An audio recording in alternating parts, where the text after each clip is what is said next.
വണ്ടി കേരളത്തിലല്ല, ഇന്ത്യ തന്നെ ഇല്ല. പക്ഷെ ഇനി ഇത് നമ്മുടെ കേരളത്തിൽ ഇറങ്ങും. അത് ഞാൻ ഇറക്കും. നമ്മൾ പറഞ്ഞാണ് ഇനി നമ്മുടെ അടുത്ത ആറാമത്തെ വണ്ടി, മൂന്നാമത്തെ കാർ ഇനി ഇറക്കാൻ പോകുന്നത്. കുറച്ച് ഹെവി മോഡിഫൈഡ് ഒക്കെ കുറച്ച് പുതിയ മോഡൽ സാധനം ഇറക്കും തോന്നുന്നു. അങ്ങനെ നമ്മുടെ റെനോൾട്ടിന്റെ ലേറ്റസ്റ്റ് മോഡലായ ക്ലാമ്പറാണ് നമ്മൾ എടുത്തിരിക്കുന്നത്. സോ സ്പെഷ്യലി ഫാമിലിക്ക് വേണ്ടിയാണ്. അപ്പോൾ ഒരുപാട് ചോദിക്കുന്നത് ഇനി മോഡിഫിക്കേഷൻ ഒന്നും ഇല്ലെന്ന്. പക്ഷേ അത് നമ്മുടെ പെരാന്താണല്ലോ, അത് നമ്മൾ നിർത്തുന്ന കാര്യമല്ലല്ലോ. കള്ളും കഞ്ചാവുന്നില്ല, നമുക്ക് ആകെ ഇഷ്ടം വണ്ടി പെരാന്ത്. അത് നമ്മൾ ആവുന്ന പോലെ ചെയ്യും. കുറച്ചധികം പരിപാടിയും കാര്യങ്ങളൊക്കെ ചെയ്തിട്ട് നമ്മൾ കുട്ടപ്പനെ ഇറക്കിയിട്ടുണ്ട്. ക്ലാമ്പർ കുട്ടൻ ഇതാണ്, ഫുൾ ഓപ്ഷനാണ്, എയർ ബാഗ് എല്ലാം ഒരു ഫാമിലിക്ക് വേണ്ട അടിപൊളി സാധനങ്ങളും. എന്നാൽ കുറച്ചധികം ഒരു 10, 30, 40 രൂപ മുടക്കിയിട്ട് നമ്മൾ spoiler, diamond stereo, leather seat, ഒരുപാട് കാര്യങ്ങൾ നമ്മുടെ വണ്ടിയിൽ ചെയ്തിട്ടുണ്ട്. സോ ഇപ്പോൾ ബേസിക് ആയിട്ടുള്ള കുറച്ച് കാര്യങ്ങൾ.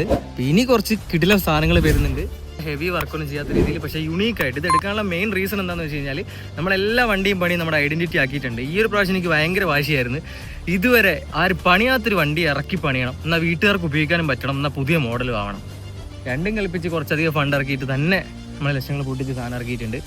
ഈ ക്ലാമ്പർ ഇന്ന് വരെ പണിത വണ്ടി കേരളത്തിലല്ല, ഇന്ത്യ തന്നെ ഇല്ല. പക്ഷേ ഇനി ഇത് നമ്മുടെ കേരളത്തിൽ ഇറങ്ങും. അത് ഞാൻ ഇറക്കും. അതിന് എത്രയായാലും എന്തായാലും വീട്ടുകാർക്ക് വേണ്ടി തന്നെയാണ് കൂടുതലായിട്ട് ഞാൻ ഇവിടുന്ന് പോകുമ്പോൾ കൊടുക്കുന്നത്. അവർക്ക് കൊടുക്കാൻ പറ്റുന്ന രീതിയിൽ, അവർക്ക് ഓടിക്കാൻ പറ്റുന്ന രീതിയിൽ നമ്മളെ സെറ്റ് ആക്കിയിട്ട് പരിപാടി വരുന്നുണ്ട്. അപ്പോൾ ഉറപ്പായിട്ട് ഫോളോ ചെയ്യാൻ, സബ്സ്ക്രൈബ് ചെയ്യുക. നിങ്ങളുടെ കിടിലൻ സപ്പോർട്ടൊക്കെ ഉള്ളതുകൊണ്ട് തന്നെയാണ് ഇത്രയൊക്കെ നമ്മൾ അച്ചീവ് ചെയ്തിട്ടുള്ളത്. അപ്പോൾ ഇത് ഹാർല ഫാമിൻ്റെ കിടിലൻ വ്യൂ പോയിന്റിലാണ് നമ്മുടെ ക്ലാമ്പർ കുട്ടനെ വറുത്ത് നിർത്തിയേക്കുന്നത്. അപ്പോൾ ഇത് കണ്ടല്ലോ, പുഴയും കാര്യങ്ങളൊക്കെ ഉണ്ട്. അപ്പോൾ ഇനി ബാക്കി അപ്ഡേറ്റ് വരുന്ന കാര്യങ്ങളൊക്കെ ഉറപ്പായിട്ടും വീഡിയോ വരുന്നുണ്ട്. അപ്പോൾ ഉറപ്പായിട്ട് എല്ലാവരും ഫോളോ ചെയ്യാൻ മറക്കണ്ട, സബ്സ്ക്രൈബ് കൂടെ ചെയ്ത് വെച്ചേക്കുക. അപ്പോൾ രാത്രി അതിന് നാട് പിടിക്കട്ടെ. Okay, by.